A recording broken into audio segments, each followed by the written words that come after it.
Hello dear students, welcome back to my channel physics SPC calorimetry का एक question. Three bodies A B and C of mass m m और √3m respectively are supplied at heat at same rate. ये important है, heat at same rate. The change in temperature theta versus time t graph for ABC are shown by first, second and third respectively if their specific heat capacity SA, SB and SC respectively, then which the following relations is correct? Initial temperature body at 0 degree Celsius. और ये चार choice दे रखे हैं। Solution, मान लो कि मेरे पास एक body है, एक ही बॉडी है ए, इसका मास m है, ठीक है। और इस बॉडी को एक कांस्टेंट रेट से हीट एनर्जी सप्लाई कर रहे हैं। मान लो P = dQ/dt, ये heat energy per unit time, और ये P heat energy constant rate से दे रहे हैं। ये P कांस्टेंट है यहां पर, ठीक। अच्छा, अब लेट करते हैं कि मान लो T समय पर इसका जो टेम्परेचर है इनिशियल वो T है, T टाइम पर टेम्परेचर T। जब टाइम मैंने थोड़ा सा बढ़ाया dt तो टेम्परेचर भी थोड़ा सा बढ़ा। मैं इसे हीट एनर्जी दे रहा हूं ऐसे। तो T टाइम पर टेम्परेचर T था बॉडी का, और थोड़ा सा टाइम बढ़ाया तो टेम्परेचर बढ़ गया T + dt। तो कितनी एनर्जी दी होगी मैंने? dQ dt टाइम इंटरवल में मैंने इसे हीट एनर्जी दी dQ। तो dQ हीट एनर्जी = इसका टेम्परेचर बढ़ा रही है, तो m specific heat into rise in temperature. Q = जो हम लिखते हैं ms ΔT लिखते हैं। तो ये ΔT is rise in temperature. तो कितना टेम्परेचर बढ़ा लिया? T से T + dt हो गया, तो टेम्परेचर इंक्रीज हुआ dt, ठीक है। इस dQ की जगह पे देखो हम यहां से पुट कर सकते हैं P × dt।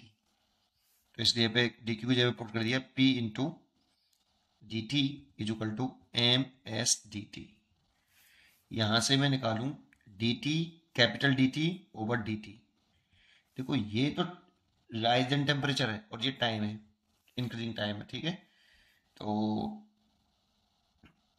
यहाँ पे लिखे T + dt, लिखे सॉरी T + dt, ठीक है। dt/dt इसको इसके नीचे ले आओ तो P/m × s। और यहां पर हमें ग्राफ दे रखा है किसका? टेम्परेचर का और टाइम का। ये टेम्परेचर है। इसे ग्राफ अगर हम स्ट्रेट लाइन ना लें ऐसे, तो देखो इस ग्राफ का जो स्लोप है, स्लोप जो होगा टेम्परेचर टाइम ग्राफ का जो स्लोप है वो dt/dt, that means tan theta. ये होता है, ये सब जानते हैं कि टेम्परेचर टाइम ग्राफ दे रखा है तो स्लोप निकालेंगे तो dt/dt आएगा। ऐसे निकाल समझ सकते हो। एक छोटा सा टाइम इंटरवल ले लें, बहुत बड़ा ले लिया मैंने ये टाइम इंटरवल dt, और ये टेम्परेचर में जो चेंज है वो dt, स्मॉल चेंज dt।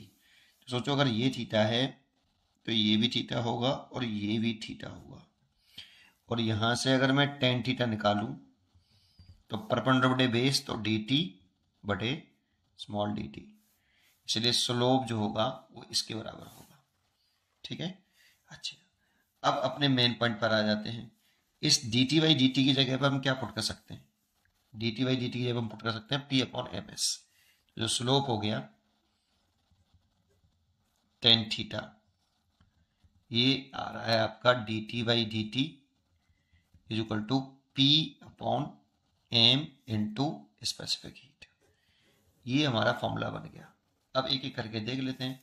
ये A है, ये B है और ये C है, ठीक है ना। उसने बोला है ऐसा कि A फर्स्ट है और B सेकंड है और C थर्ड है, ठीक है। तो फॉर बॉडी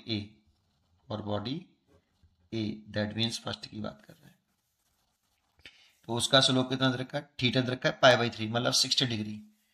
तो tan 60 डिग्री और P कांस्टेंट है, देखो कांस्टेंट रेट से हीट दे रखे तो P तो कांस्टेंट है ओवर m, इसका मास है पहले वाले का m, और स्पेसिफिक हीट है ऐसे, और 1060 की वैल्यू होती है √3, तो √3 P अपॉन MSA, तो ऐसे कैलकुलेट कर लो आप, तो P अपॉन रूट के अंदर 3m, तो पहली इक्वेशन तो ये आ गई, फर्स्ट आ गया, ऐसे निकल आया। ऐसे सिमिलरली फॉर बॉडी बी के लिए कर लीजिए आप, बॉडी अगर आप बी के लिए करोगे दैट मीन्स सेकंड, यहाँ पर टेन थीटा 45 डिग्री दे रखा है, π/4 मतलब π/45 डिग्री इज इक्वल टू किसके बराबर बेटा, P अपॉन, तो P तो कांस्टेंट है, इसका भी मास m ही है, इसीलिए इसको भी m and specific heat of B, 1045 की वैल्यू 1 बराबर P अपॉन MSB, यहाँ से SB कैलकुलेट करें तो P अपॉन m, ये SB आ गया।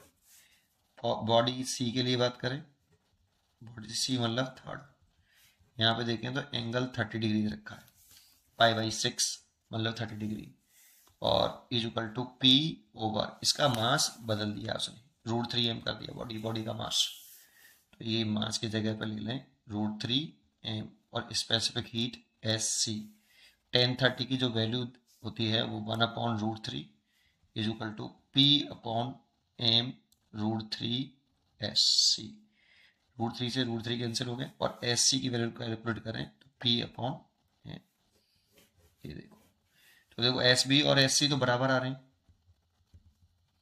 और जो ऐसे आ रहा था वो P अपॉन √3m है, तो देखो ये √3 एक से बड़ा होता है 1.732, तो ऐसे छोटा हो गया किससे, SB से, तो ऐसे छोटा है भाई, ये देखो ये आपका हो गया करेक्ट आंसर, चेक कर लो किससे मैच कर रहा है, तो SB equal to SC greater than SA, तो इसका choice D is correct choice. उम्मीद करता हूँ कि आपको ये क्वेश्चन जरूर समझ में आया होगा, पढ़ते रहिए और खुश रहिए, थैंक यू।